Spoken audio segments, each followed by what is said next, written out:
All right, hello and welcome everyone. How are you doing on what I am sure is a good-ish Tuesday, August the 10th for you? We are here to enjoy the latest episode of SeaQuest, and by latest, I mean latest on our watch through. Obviously, this aired in 1994, and we will not be getting anything latest in terms of brand new. But each week, we are here with myself and John DiMarco, the co-host. How are you doing today, John? I'm doing all right. Thank you. Cool. Just one other thing. We're technically into 1995 now with the episodes that we're watching. That's true. The second season out of 3 of SeaQuest. 2.5. It's weird because you have SeaQuest, DSV, and then for season 3 and only season 3, we get SeaQuest 2032, which is practically a different show. But it's not. Well, it's different enough that they list it separately on Peacock. It's true. It's a really weird thing. It's almost like the transition from Dragon Ball to Dragon Ball Z, where all the characters are basically the same. You're still focusing on the main plot device. It's just the world is different and the situations are different. And it kind of went from being this whimsical fantasy environment like you would find in Japanese mythology into like this hard sci-fi series. So that was Dragon Ball to Dragon Ball Z, and I get the suspicion that DSV to 2032 is going to be that same kind of we're in for a change now. And I think we've already been in for a bit of a change by now, but I'm still going to say all 3 seasons of SeaQuest. But here, even though we're in the middle of season 2, we have passed what would have been December, so now we're into the back end of season 2, which is 1995, as you said. And hey to everyone in the chat, John DiMarco was here first with dolphins in a trident, which maybe something to that. We'll see. Professor Brainspecs doing a question mark. Why is Matthew late? Why is Matthew always late? He is just the worst. And thank you so much to Fragalitis. So Frag, let me let you in on a little secret. I am the worst at names. Stick around throughout the evening.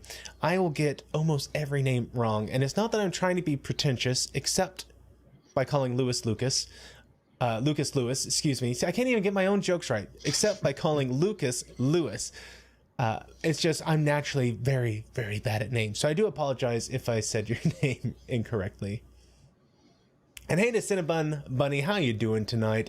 Ervik Sonder, how you doing today? And of course, Multi-Gun Man, how's it going? It's going pretty good, thanks. Bradley, glad that you're able to stop by. So as we get things going, I guess I should drop the StreamYard, or not stream.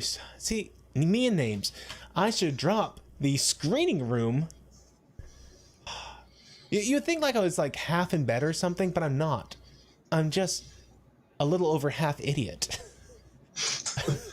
This every day for me. Yeah, this is just me. This is Life with Matthew. It's how it goes. So let me drop the link to the screening room, and I do apologize to anyone over on Twitch right now, because if you're not like live on Twitch ready to go, Twitch doesn't show the chat history. I wish they did. It would be so convenient, but unfortunately I can't just pin a message in Twitch. So everyone on YouTube, congratulations. It doesn't matter when you show up, that message is there and waiting for you, my friends. And speaking of Twitch, I got the Trek Reviewer over there, so thank you for joining us. Yes, thank you, Trek Reviewer. I am glad someone is over on Twitch. I like the fact that Twitch has yet to screw up on me. YouTube, we've had some problems, me and YouTube, trying to do this stream. I don't know what it is. It's just every once in a while we'd have an issue where the stream wouldn't stream, and it was going fine over on Twitch. So I'm very thankful to have Twitch as a site where I can kind of do a co-stream, dual stream, because it has yet to fail. Twitch has yet to fail. I just wish they tweaked. I wish Twitch would tweak a couple of their doings, such as the chat history. That'd just make it fantastic. Professor Brainsfix wanted to know, where have I been all evening? With my family. I've been with my family all evening. I know, I'm so weird. I actually enjoy their company. It's weird. I am the worst introvert ever, but I do enjoy my family's company. And so, also something you might learn about me soon here, Frag, is that I'm easily distractible. So easily distractible. But what I was going to say is the link that I just dropped to SciTube, this is our screening room. What it does is it lets us sync up all of our watch times so that instead of us all being on Peacock TV and hitting the play button and hoping we're all synchronized together, this just does all the work for us. So you go to the link I just dropped there in the chat, and I have pinned to the top over at YouTube, and you will see, you'll be able to have all of our watch time synced up, plus or minus a few seconds here or there. I mean, no technology is 100% perfect. If, however, you are in the future, I apologize, I will not have this up. That would make me a streaming service, and I'm not a streaming service. This is only something you can do while we are live on this stream. So if you're in the future, I have two options for you. You can either go out and buy it, which I recommend. They're pretty cheap and it's a fun series. Or you can go to peacocktv.com, sign up for a free account, and be able to watch it. And I mention this every single week, but I'm so thankful that Peacock TV has been really cool about all this. And NBC's been really, really cool about this. They had one they had one content match, They had one content match, and they lifted in a couple days because they're like, yeah, you guys are fine. Meanwhile, CBS did a content match over their trailers for Prodigy and Lower Decks. And they haven't, I'm still 16 days before that expires because I disputed it. I talked over all of it. We talked about it together. We discussed it. And so I'm absolutely disputing it. But they're not going to get to it until the very last second, and they're just going to upload their claim. So I know it's kind of a fruitless thing, but I do like the fact that NBC is really cool about this stuff, whereas CBS, they're a bunch of jerks. They are, through and through. So those are your two options, and if you are in the future or right now, and you only have one device, maybe you're watching this on your cell phone, maybe you're watching this on your computer, and you just don't want to pull up another tab, well, we got you covered. We are going to include clips right down here just as a visual representation. There's not going to be any audio unless I have once again screwed all that up. But in theory, Matthew never gets that kind of thing wrong. But in theory, there should be no audio, so everyone yell at me if there's audio, because there's not supposed to be. As long as NBC is playing nice with us, we want to make sure we are just sticking as hard as possible to the rules, and the rules mean no audio. Professor Brainspecs thinks that I have been conducting attacks on Turkestan this evening. No. I have an eyewitness, my wife. Now that might be not a credible witness in a court of law, but I could also say my children. There were a couple Walmart. Just like that time your wife sent us a message about your horrible accident. Oh, that was still the best joke ever. I know it was. I did apologize slightly to Michael. I said, hey, I didn't want to let you stew thinking I was actually in the hospital dying, because that's what I sent in the text. But I was still enough of a jerk to send it in the first place. So, I mean, balance it out.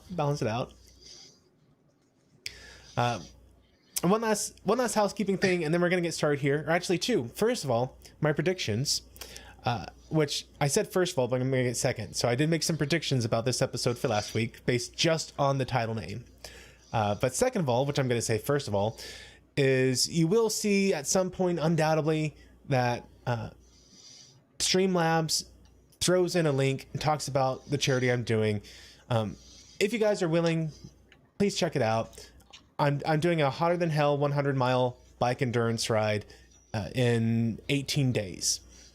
I hope that I'm able to do a live stream of it. We'll see what happens. But as part of this, I'm hoping to raise some money for a women's charity here in Texas, whose goal is to help these at-risk women who are pregnant and give them the resources they need to choose life, such that they either keep the baby, which is 100% what we want, to have birth moms with their children, or if that's just not an option for them, help these women to have the women handpick themselves what couple will raise their children. So if that's something you're willing to help out with, guys, I really appreciate it. If not, if you're comfortable, just share that around with friends for anyone who would be comfortable. Even if it's just $1, it goes a really long way. And I appreciate that. So that was the second piece of housekeeping that I said first. The first housekeeping that I'm going to say second is my prediction. So this week's episode is season 2, episode 17. It is entitled Watergate. So my guess is that this was going to be a right on the nose name for the episode.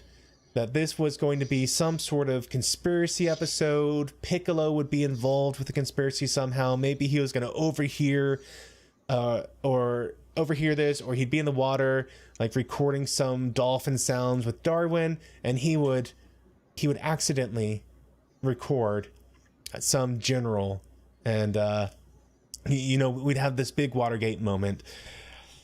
Let's see if I'm right, everyone. Let's see if I'm right. So I think we all know the answer to that. Yeah, I think just as a rule of life, assuming Matthew is wrong is probably going to get you through so much in life. And true. Hey, Salty Trekker, how are you doing? Well, saying, hope that you're well. Talking to John, of course. And Salty Trekker saying that he brings bad G to life and bad stuff starts happening. Coincidence? I think not. Which I don't know what you're talking about. I'm assuming that was Michael's stream from earlier, but I'm both a jerk and a bad friend and was spending time with my family. So all those things at once. So I miss that. John, don't picture Matthew in a thong and a pool of jello. Funny story about that. I will not. Funny story about that.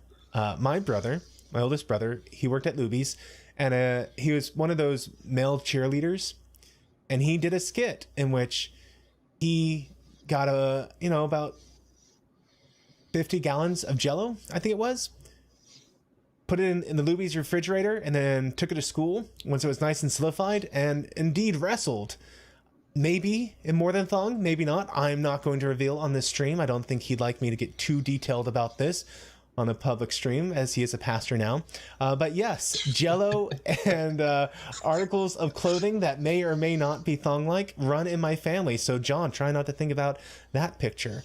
Depending on if I lose a little more weight or gain a little more weight, I can look like either one of my brothers. So, there's that. There is that.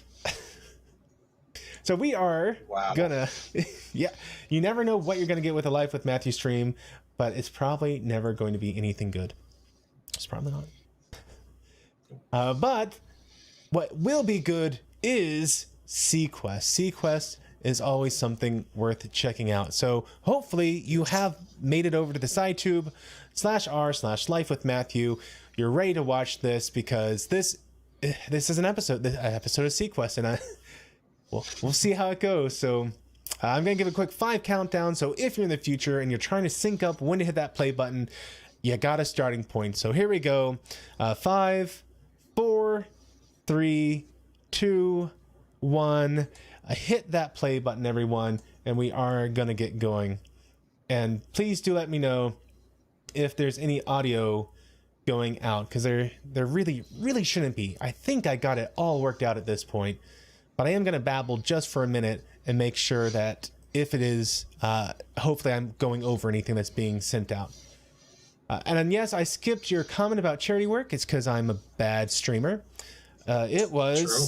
I am trying to help at risk women who need his help. No, I'm just trying to raise money. Goodness knows, me trying to help one of these people, it would go wrong. I'm just trying to raise money so that the qualified people can actually do their jobs. And speaking of which, there is the Streamlabs link. So Ortiz, he is complaining at this moment. He's talking about how when he signed up for the service, he was imagining adventure and not babysitting. So they have this guest coming aboard this week, kind of the Bob Newhart type character. They're gonna go and put on a show for the the troops at this base location on, it's an island called Solitaire Island. And Ortiz, he points out that they have nothing but palm trees and white beaches everywhere. So how much stress can they be under? But even still, this lady's coming. She refuses to take a plane because she's all about the environment.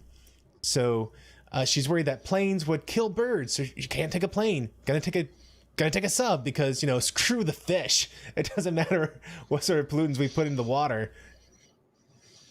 Well, as Bird of Prey would say, there's plenty of fish in the sea, so don't worry about irradiating it. It's true. By the way, catch you later, Salty Trekker. See you, Salty. You have a good evening.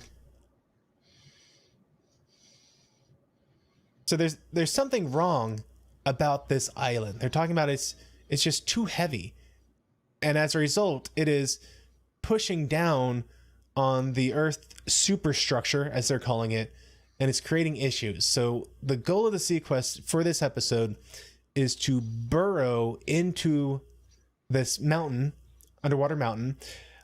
Some people might call it an island. They're calling it a mountain.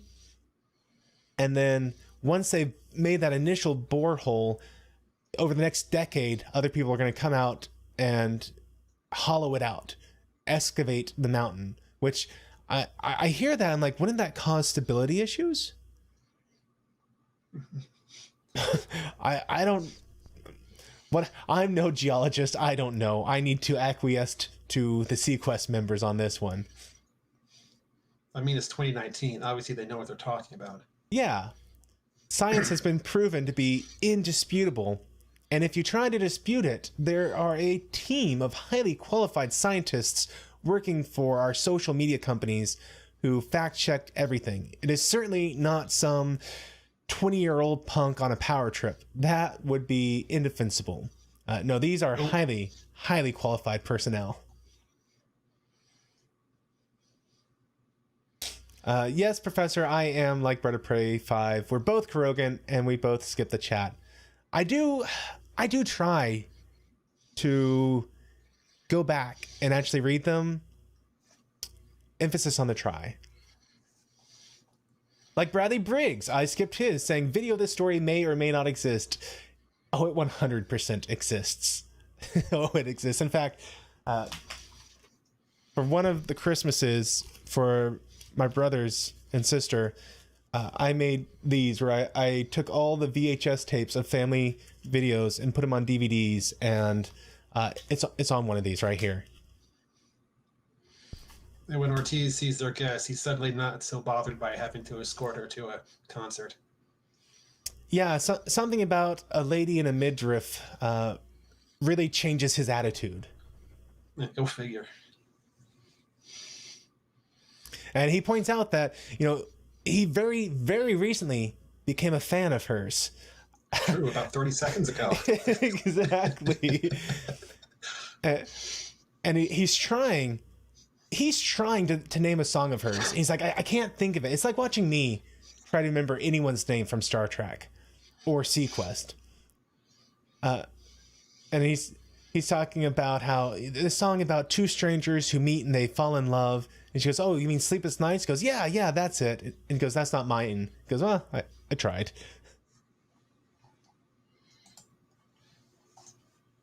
I am sitting Professor Brainy Specs.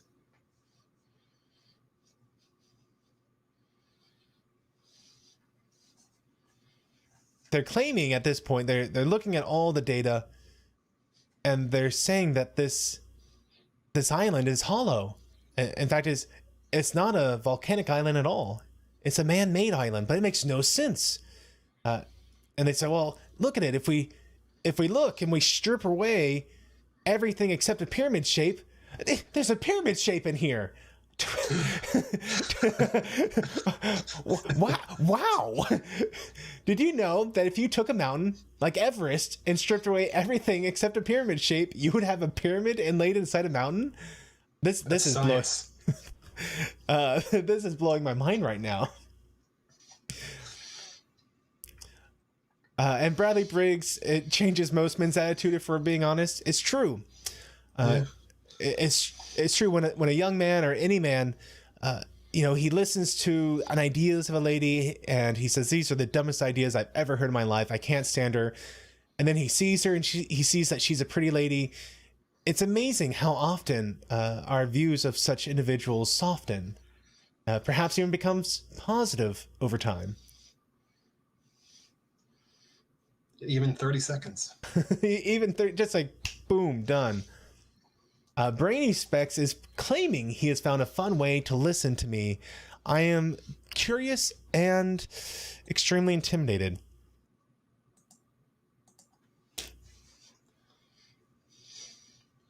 Oh, good. The beard is back.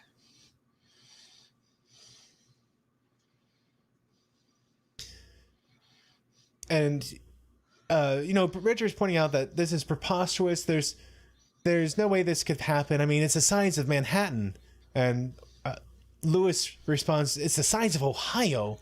And yet that's just what the data is saying. Like I'm not claiming that this is absolutely what it is. I'm just saying this is what the data is kind of indicating. And you don't find this in nature, which false. There's one thing I do have to clarify, though. Who's a Richard? Did I say Richard? I thought you said Richard. I meant to say Bridger. Maybe I just misheard you. Well, let's be honest. The likelihood of either you mishearing or me misspeaking, I think it's on me on this. And they're saying that they've even carbon dated it. And the carbon dating is impossible. Like their instruments are failing. It's saying that it is basically older than the Earth somehow. Which you can't tell with carbon dating, by the way. Yeah, like here's the crazy thing and oh my goodness, this song. So I think this song is the hardest part of this episode to me. She, in the mid-90s, there was a music style of women that was extremely high-pitched and, in my opinion, somewhat annoying. But I admit I was a bit of a metalhead in those days. So just think Alanis Morissette. That's kind of Alanis Morissette, but take away any instrument except a guitar. And this is what you got in this character. It is like Ray Yane on your wedding day. I mean, that's what she's going on about right now. Well, did you catch her full name as the credits went by? I did not. Her name is Sarah Tonin. You see what they did there? I did see what yes. Serotonin, like the thing that puts you to sleep, perhaps? I'm thinking, yeah. And Professor is backing you up on this one. It did sound like Richard, so I think we all knew that Matthew misspeaking is where this was going to land.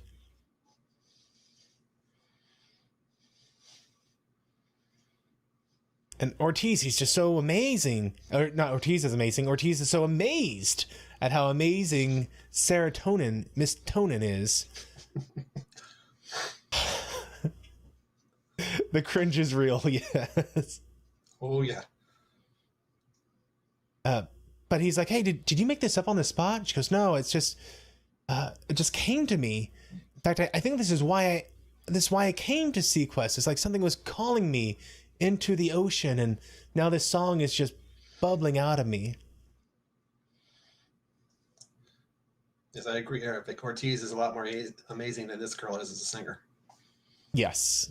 Oh yes. And Ortiz is, pretty much the same way I was at the time this was written. If your ears aren't bleeding, it's not music. And, they sneak in a polite dig at the troops here, which, I mean, it's so much more polite than anything we get now when you take a dig at the troops.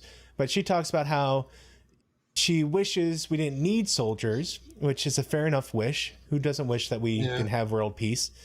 But as long as we do have them, why not entertain them? Why not be kind to them?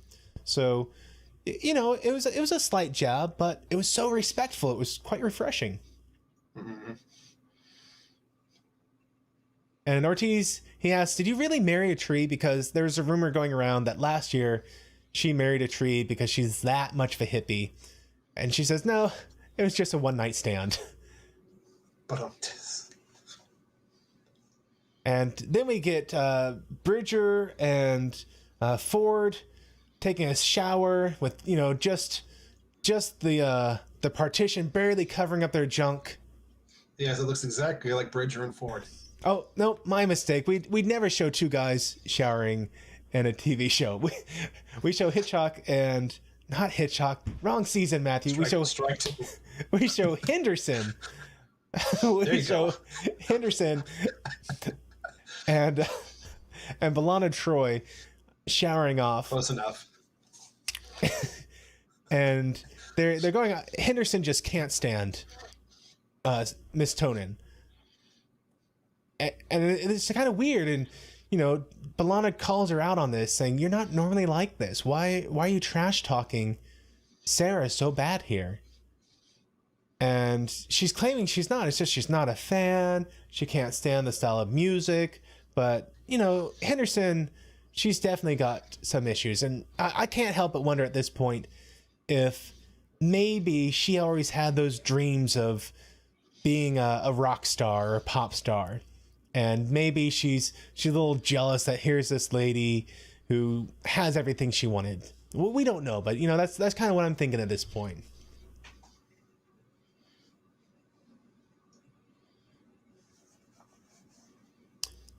Now Bridger has gone to his best counselor, which is not the actual ship's counselor, because I mean, honestly, anyone whose last name is Troy is not going to be a good counselor.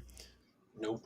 He goes to his hologram thing, and this week, instead of having the usual hologram of who was it, like Morgan Shepherd, I would say Morgan Shepherd. So. Yeah. Which everyone stopped the clocks. I think I actually got that name 100% right. It won't happen again. It will not happen again tonight. Hasn't happened the past half hour. Definitely won't happen for the next 40 minutes. I guarantee it. But instead of having him, we have, Father McCahey, basically. And it'd be a nice little tweak to the show if the hologram actually showed itself in the most appropriate way possible. And he knew that Bridger was having this faith crisis moment, talking about this pyramid that's existed from before time,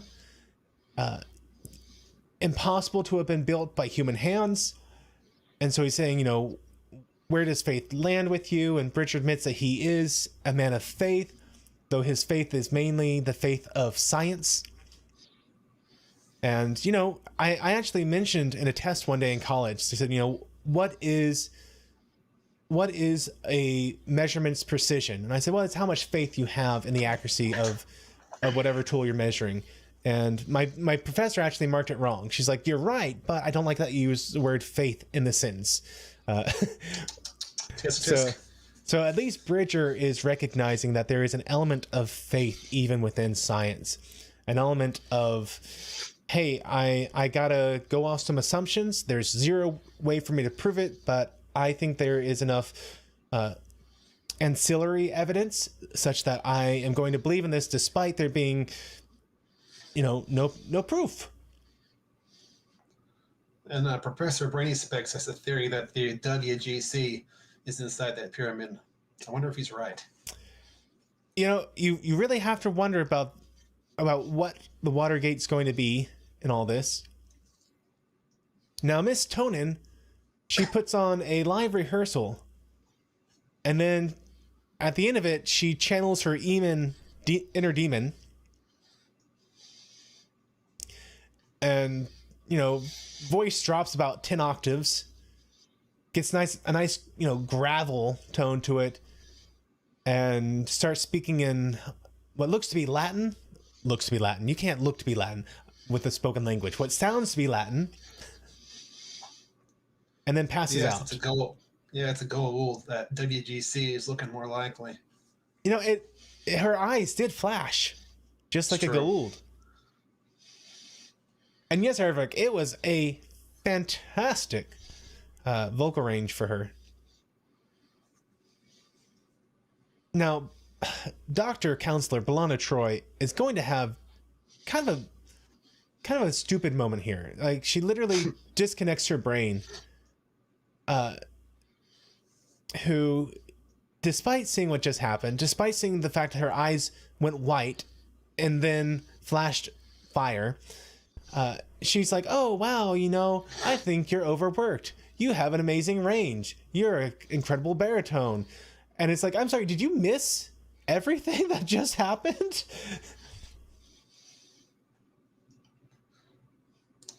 And that's why Bridger goes to a hologram for counseling.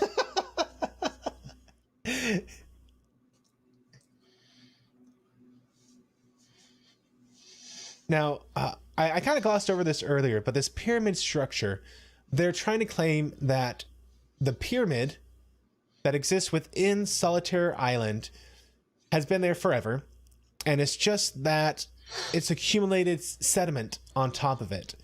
And the millions of years of sediment is what has created this island-like structure, even though it's not just like a volcanic island. It's just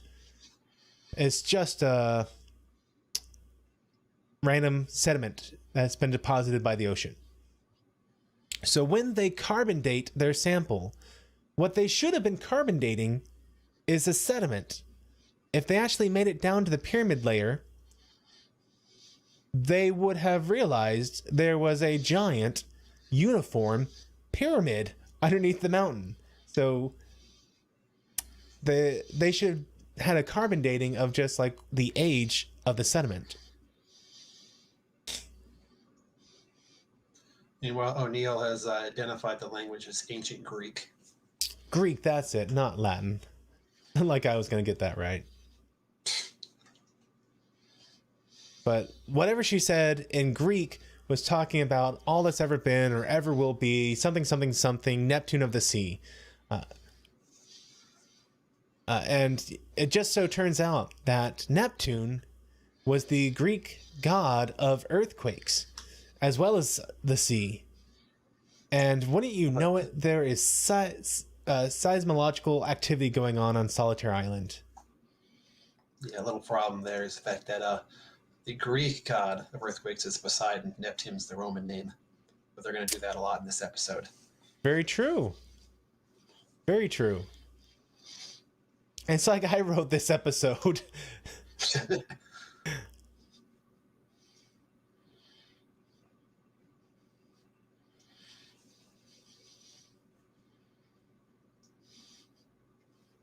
And O'Neill, he does point out, he's like, well, she must have been channeling whatever was going on with her. Which I like the fact that O'Neill's the one who brings this up, because we have seen consistently that O'Neill is a man of the faith. And I like that he's the one who naturally turns to something more than just what we can measure. Now, Ford is immediately dismissive, but Bridger kind of spans the gap. He says, you know what? We need to not let skepticism blind us from what's right in front of us. Like, skepticism is healthy, but not when it blinds us from the obvious. Good point. And good old Dagwood cleaning up with that funky mop of his. Oh, Cinnabon's not going to like this part. Yeah, a white horse comes charging through the hallway, and Dagwood, somewhat unfazed, just says, "Hi, horsey." He's cool.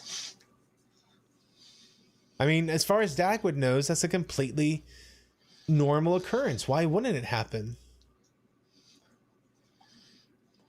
Unfortunately, Sarah is a little bit smarter, so she's extremely freaked out by the ghost horse that comes charging into her quarters. And Cinnabon looking quite terrified. Yeah, you thought a normal horse was bad. Just wait until the ghost horse is coming after you.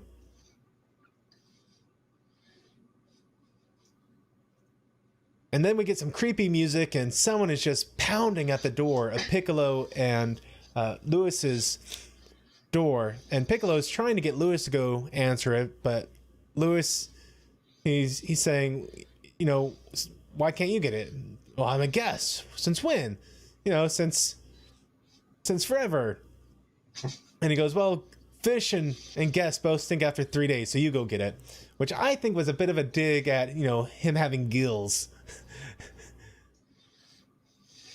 But he opens up the door, and it turns out Dagwood was a little confused by this, and has gone to his two favorite individuals to talk this out. And he's saying there's a horse who was running through the hallways, and they're not impressed.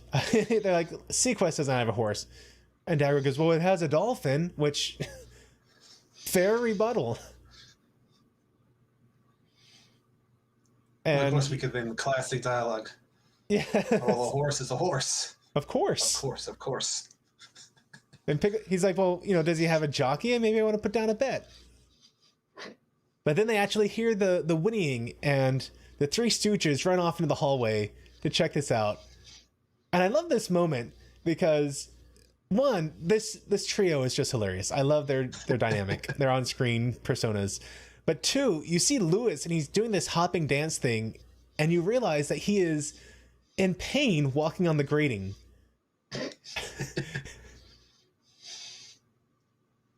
Which they didn't have to do. They could have had him in shoes or something, or told him to suck it up, but actually letting him go, hey, you know, it's not the best thing to be walking on metal grating in your bare feet. Yeah, that checks out. Now the horse shows up. Bridge. Oh, go on. Sorry, I was saying calling the bridge is what wimps do. Exactly. Now the horse shows up in Henderson's room, and she freaks out. All of a sudden, she has snakes in her hair. Her face has gone this weird green-gray color, and the horse turns into dust. Now, what Greek mythology person do we know of that has snakes in their hair and turns people to rocks and dust?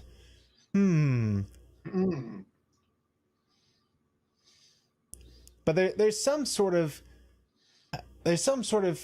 intersection with reality here, because there's actually a sand-like substance on the floor of Henderson's room now. Meanwhile, Miss Tonin has she dead. Her vitals have dropped to 0, and Ortiz. Good thing somebody was watching her. Yeah, Ortiz, he is Johnny on the spot. I mean, he must have been right outside the door. And thankfully he was there, because he has to physically call for medical personnel at this point. No one was monitoring her outside this room. No one. Dr. Westphalen would not have let that happen. Yes, yeah, she wouldn't. No one medical was monitoring outside the room. Ortiz was, but he's not medical.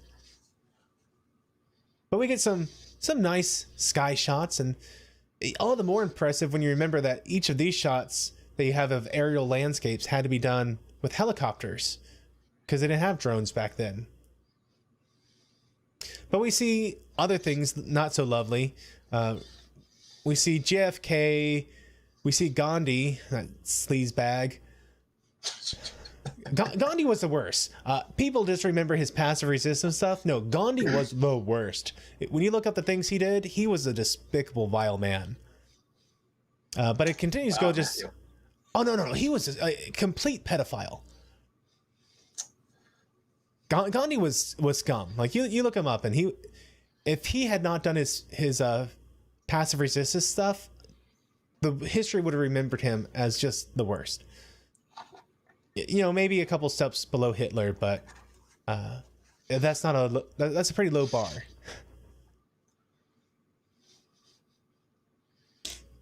But it goes further and further and further back in time, until finally we see, like, what we can only presume is the creation of the universe.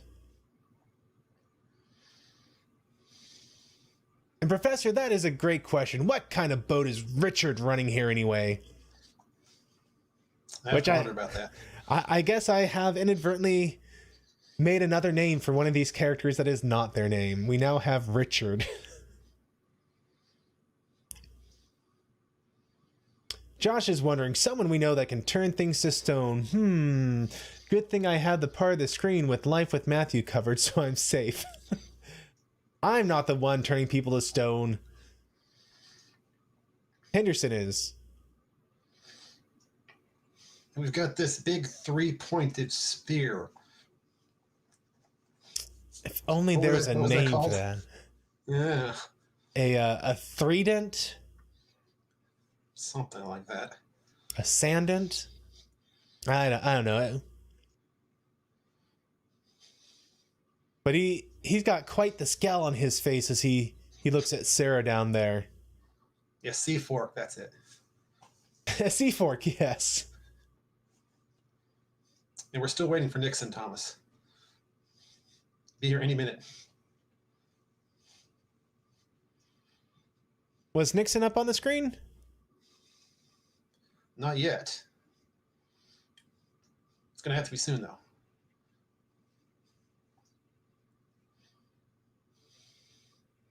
So Henderson is relieved that she's doing okay. And B'Elanna Troy is a complete jerk to her. She's like, oh, are you really glad? I thought you would have been happy that she was dying. And it's like, what? Jeez. Like, what a Matthew comment to make there. It really was. I'm like, you can talk smack about someone and not want that person dead. Like, seriously. You might want them out of your life. You might find them annoying. But it's not like, wow, I'm going to be so happy when she dies. It's like, come on. This is why she's a bad counselor.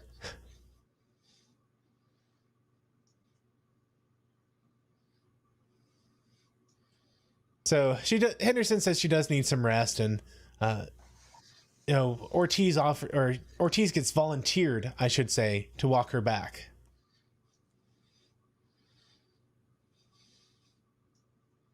And Lewis is trying to do some sort of analysis of the sand-like substance they found. And this is the best analyzer that's ever existed. I wish we had something this good, because no sooner does the door shut than he's saying that it's marble. And we're about to literally find out where it's from. That this is marble that sculptors use, and it's marble that sculptors used from ancient Greece. That this was mined from a quarry 26 miles from Athens, like 1,000 years ago or something. Like this is ancient rock somehow that just materialized aboard the SeaQuest. I think Darwin must have designed that scanner. It's the only explanation. He must have at least put it into their minds. At least.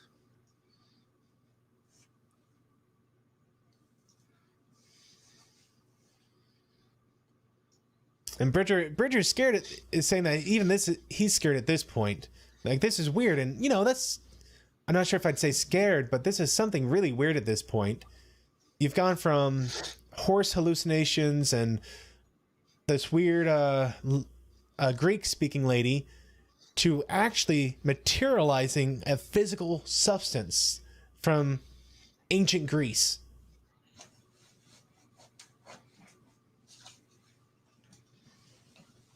And good old Neil, he's actually getting kind of a wish fulfillment right here. He's in charge. He's commanding the SeaQuest. He tells Piccolo, a head full. And Piccolo doesn't want to. He wants nothing to do with the strange, older than time temple that's in front of him.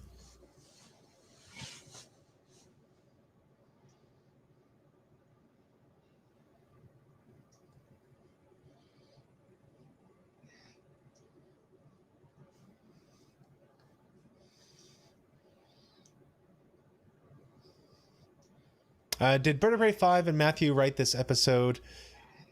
No. I fully admit that no matter how bad something is written, it is still better than I could write it. I have to agree. Hey, it's a simple fact. I feel like humble brag here. I'm great at tweaking what someone else has written and saying that was stupid, you should have done this. But I also recognize that I couldn't write a single line of dialogue without it being George Lucas levels of bad.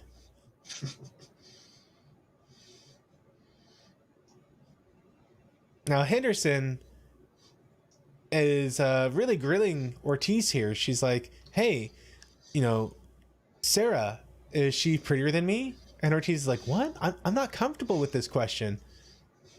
And Henderson's like, I want you to say that I'm prettier than her.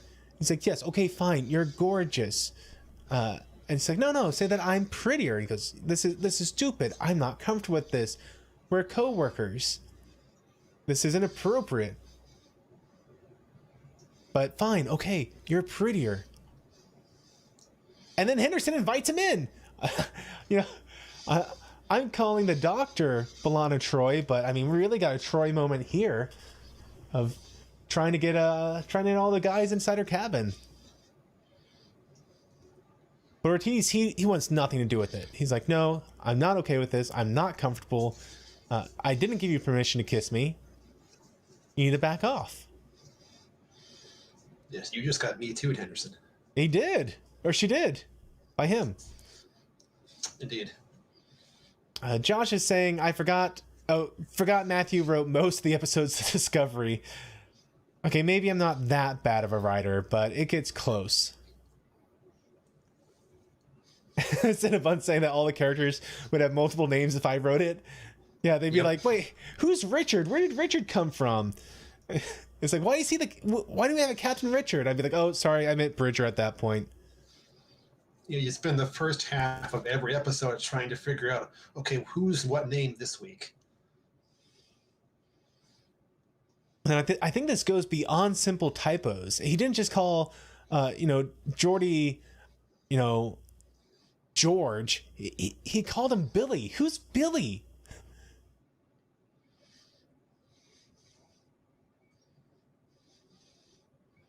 Now, there is a massive earthquake going on.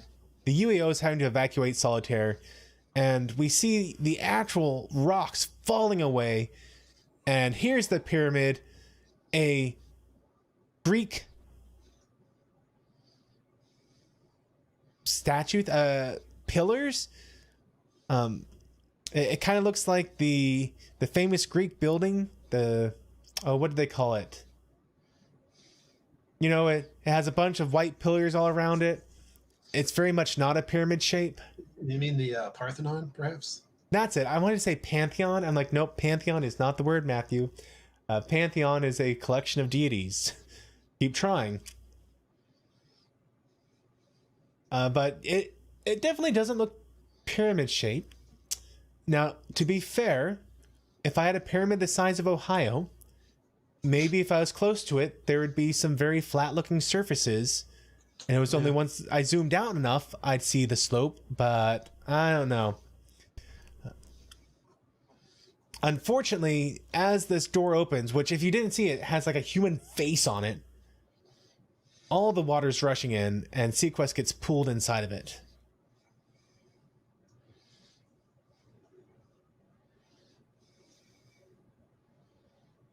Cinnabon saying the Acropolis? The Acropolis, I think that's the hill that the Parthenon sits on. Okay.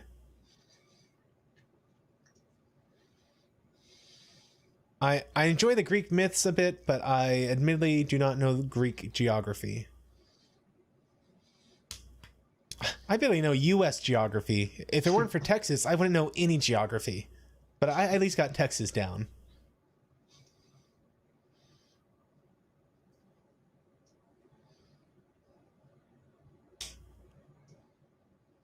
Lewis is pretty impressed, but Piccolo is pretty intimidated. He would very much like to not be in this situation.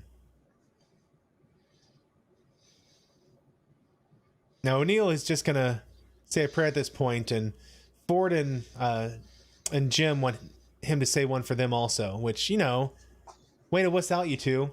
If you want to pray, maybe you should pray yourselves instead of just pretending like if someone else does it, it's not that you're really believing in a higher power. But no, you totally are. You're believing that you not only believe that there is a higher power, you clearly believe that he has a better access to that higher power. The thing is, I've met people in real life like that. Very true.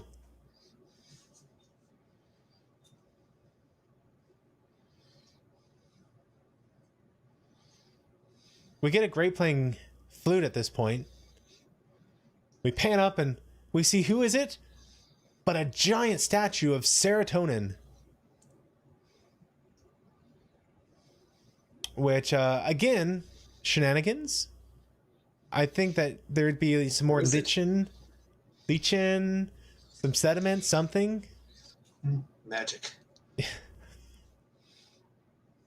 And they translate the text, and it's exactly what she's been saying this whole time. What's been, something, Poseidon, Neptune. But this is the lady who was the love of Neptune.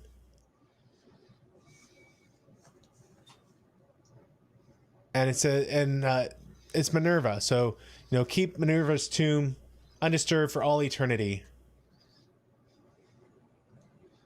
And apparently Minerva. Which should be Athena. Which should be Athena in the Greek version.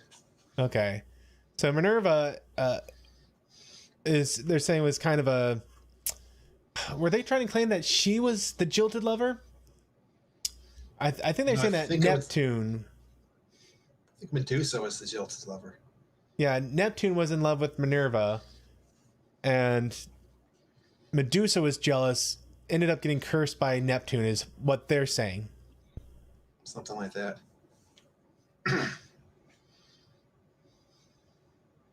And here's the reason. Here's why Henderson has been so at odds with Sarah. It's because Ortiz, they're saying he looks just like Neptune, and now Henderson must be Medusa, and she thought Ortiz looked like Neptune, and she didn't like that Sarah, who looks like Minerva, was getting close to Ortiz, who looked like Neptune. And I'm shooting bow and arrows. There's Greek. There's Viking gods outside. None of this makes any sense. Well, I agree, Cinnabon. They should leave before Apollo shows up with his giant green hand. A Trek reviewer is saying, I wonder if the statue has nose hair. Great question. I don't think we're going to find out, though.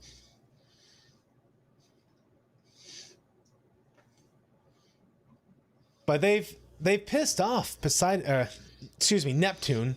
I know, same difference, but they're saying Neptune in this episode. They pissed off Neptune somehow. And he's shooting lightning bolts at them and trying to grab them. And Richard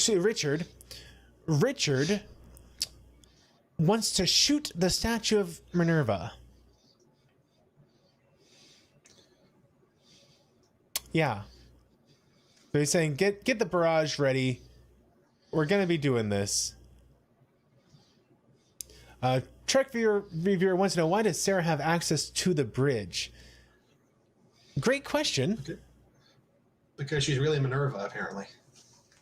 And I guess they left the doors open, and so she just kind of wandered in, and she was pretty enough such that no one had any complaints. But they blow up the statue of Minerva. He shoots it. Like, take that. And I guess that was the right thing to do? Because now we got this glowing blue light, and who steps out but Minerva? She's freed from her statue? Yeah, maybe Medusa turned her to stone. Kind of like the Forgotten City game I played. Once you take off the stone layer, there's a real person under there. A real person who's screaming and in pain, mutilated beyond belief. Yes, Professor, this is silly. Hard to argue with that. But with Minerva freed, aka Sarah, she and Poseidon start giving each other the googly eyes there. And Poseidon, I don't get this. They made a big deal about how he must look just like Ortiz, but then they didn't have Ortiz play Poseidon, I don't think. It's all about the hair. It must be it. But they decided it's time to peace out, and I could not possibly agree more. Which is good, because all of a sudden it started collapsing. Which you really got to wonder how it's going on the surface if it's collapsing like this. And there go the doors. Whew, made it just in time.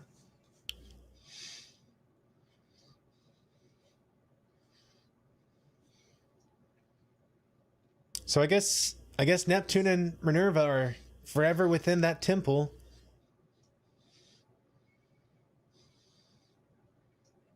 Now Ford is upset about something that Richard is about to do. And it turns out it's his official report. And he's going to say on a routine mission, there was an apparent apparition of Neptune. And Ford's like, are you kidding me? They're going to say we're crazy. Can't you just say an apparition of unknown origins? He's like, what if in 20 years I want to be president? People are going to think I'm insane.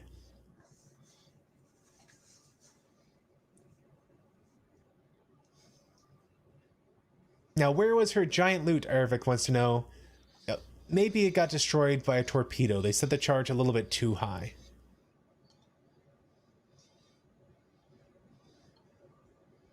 And Richard says, don't worry, at least I'll vote for you. Showing what a good friend and captain he really is. And now we get one more song. One more song.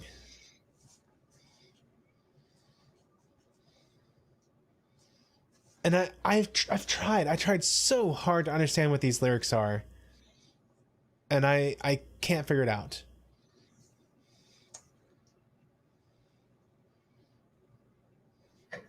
And Miguel and Henderson are enjoying the concert. And Henderson's, she really is pretty. And Ortiz says, well, she's okay.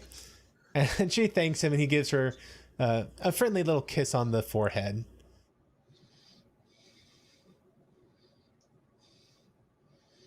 Truck reviewer saying, no, in 20 years, Ford will get into a giant blue ball and go back in time. Fact check true. That 100% happens. And one of my favorite high-octane sci-fi series called 7 Days. Yes. He became president after that. Josh is claiming that I must have been stoned when I wrote the song for this episode. I've got nothing else for you. I mean, at least Dagwood likes it. He's really bopping along to it back and forth. And I feel like the lyrics are really supposed to be something poignant. I imagine. At least something that the writers thought was poignant. And I don't know what it is. It's too high pitched. It's too airy for me to make anything out. I could try turning on subtitles, but I don't know if the subtitles would even have it, to be honest. Yeah. I'm not a fan of this type of music in general. Yeah. Lionfish. Most beautiful and most deadly fish of the sea. Or at least one of them. And they have venomous spines. Very venomous.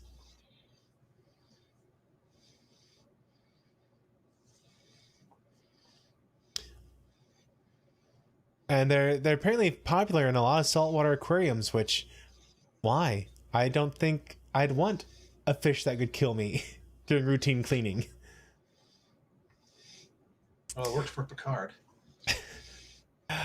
Oh gosh. Well, that was the episode. John, what did you think of it? I think it was an episode where they decided to just go all in and not worry about how silly it may come off as.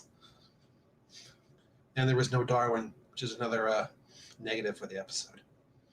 Very true. And you know what? I think that must have been the deciding factor here. This is the first episode of SeaQuest that I would say was horrendously bad.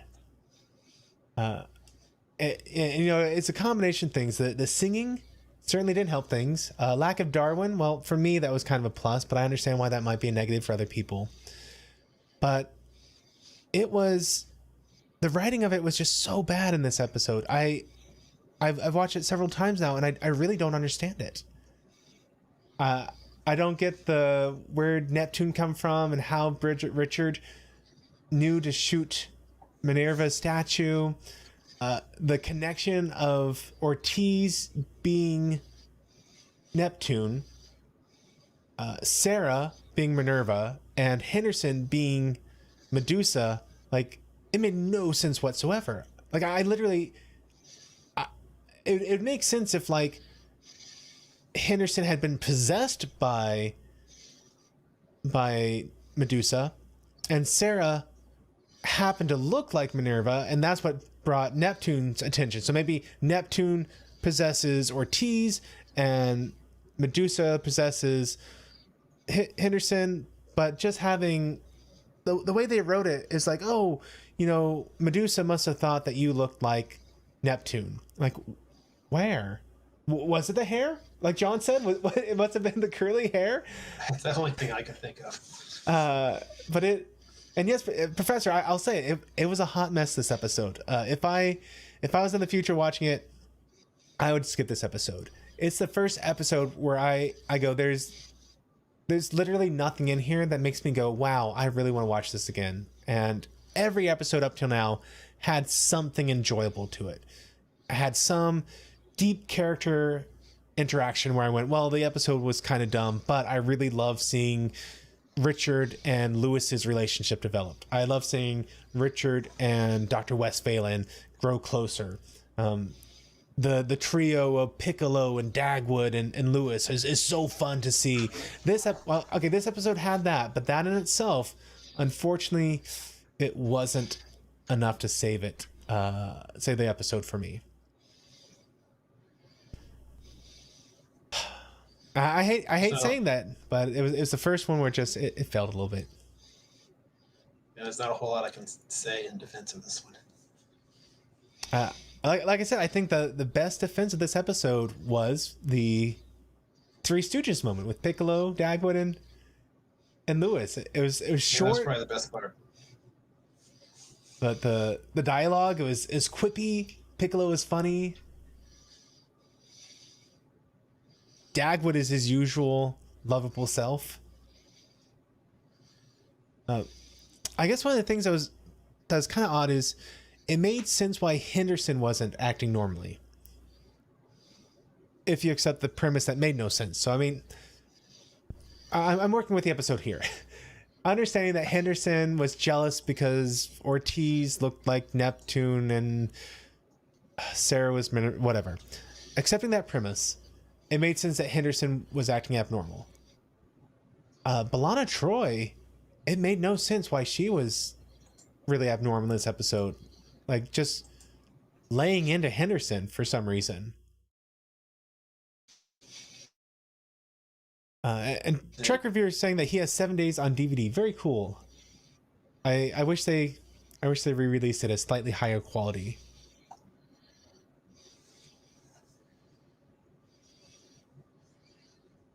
Well, John, you have any other thoughts about this week's episode? As usual, if they put in Darwin, I think they could have salvaged at least a passable episode. That's the one that they crossed the line there with no Darwin. I think that must have been it. If only they had thought about that. Unfortunately, they didn't. Well, that's... Oh, sorry, was that John? So everybody has a bad week occasionally. It's true. It is very true. And like I said, out of the, let's see, that was 17 episodes in this season, something like 23, 26 last season. So somewhere around 40, 43 episodes. This is the first one where I go, I am absolutely skipping this episode in the future. And knowing me, I'm probably going to watch it anyway because I'm OCD like that. TNG certainly didn't make it that long. Wow, it's true. Honestly, I tried to show Amy the first episode of TNG, and she's like, "This is just boring and dumb." Yeah, and I'm like, yeah, it was. But then I showed her Fairhaven from Voyager, and she's like, "Okay, I like this one." I'm like, "Yeah, I strategically picked this one. The romance between Janeway and the barkeep. There's a reason I picked it. Yeah. I definitely played to my wife's preferences on that one. And yes, Professor, I will skip this episode, but I will watch it anyway. That's probably what it's going to come down to me. Well, you have any final thoughts about this episode, John? I'm just looking forward to the next episode. Hopefully get Darwin back. Hopefully so. And let me make my predictions for the next episode. The next episode is season 2, episode 18. It is entitled Something in the Air. So romance. Romance, yeah. In fact, so this could go one of two ways. It's either going to be a romance episode in which there's literally something in the air that's making people pair up, and basically the Cupid episode, or the Valentine episode. Or it's going to be a deadly virus and it's being transmitted in the air. And there's something in the air is actually like some sort of pathogen. And we're going to have Dr. B'Elanna Troi figuring out how to neutralize the pathogen. One way or the other, she's going to be after neutralizing something. I'm going to lean toward it is a love bug. And the love bug pathogen is making people pair up. And maybe in pairings you wouldn't suspect, and maybe even causing people to get irrationally jealous. We'll see. We'll see how absolutely wrong I am next week. Because remember, this week... Or go on, John. So I was just reading the chat. Everybody suggested you show your wife Sub Rosa next. Since she likes the romantic episodes. No. No. No, but I did show her. I showed her Fairhaven, and then I showed her the follow-up episode. I forget the name of it. Spirit Folk. Yes, I showed her both of those, and she enjoyed it. And I did talk about in Spirit Folk is how Voyager really hit that. TNG really, they're the ones who started it, and Voyager followed it very well. But the formula of there is this technobabble something going on. And that's basically the A plot of the episode. But then you have this B plot that really gets the most focus. And the B plot is some sort of interpersonal relationship thing happening. And that's really what the episode's all about. So you have it against this backdrop of sci-fi. But, it's things like, the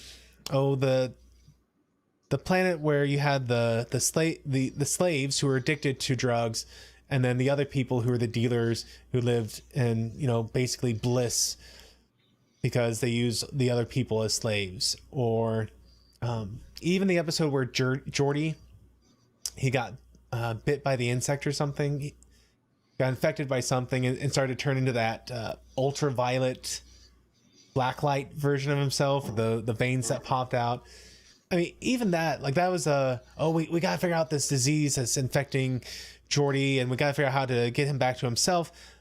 So there's that sci-fi element, but then the whole episode was really about this relationship with Geordi, and so Amy said I do like that. She likes a lot that Star Trek really started to find that, or at least Voyager and TNG found that line of here's sci-fi stuff going on, but it's really about the human aspect that we're looking into.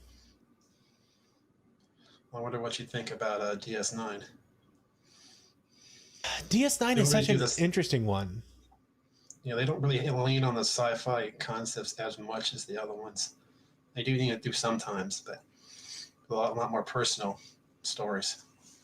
It is. Now, one thing going against DS9 is Amy cannot stand alien prosthetics. So things like Dargo's chin from Farscape. She gives Worf a half pass. Forehead ridges, not that bad. Not a fan of Quark's ears. Not a fan of the Jim Hardar spikes coming out of their heads, which just once I would have loved to see a Jim Hardar in like hand-to-hand combat get up and then just like neck stab someone and be like, every part of a Jim Hardar is designed to kill someone, and just use those spikes in a clearly offensive manner would have been great, but maybe a little bit too violent to air on primetime TV. A bit. There's just no pleasing me, John. I can't stand the Suicide Squad because it was too gory, and I didn't like the fact they didn't make the Jim Hadar more gory. I'm just impossible. It's true. You're a perfect modern woman. Thank you. A perfect modern woman. I see what you did there. Ooh, Trekuvir. That actually might work. I should show her Move Along Home.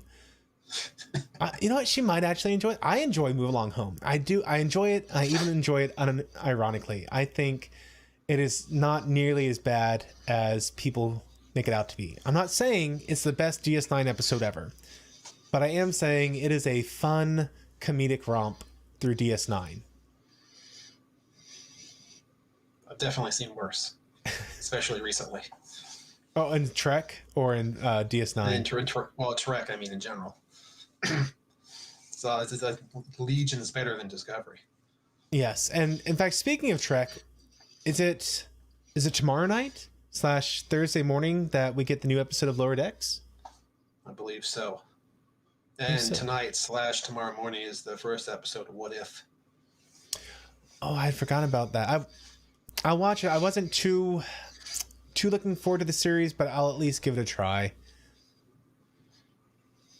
Trekuvir is saying I need to show a code of honor. There you go. It has been mentioned that that's my favorite episode. I said that once online, and once you say it, there's no taking it back. So I'm stuck.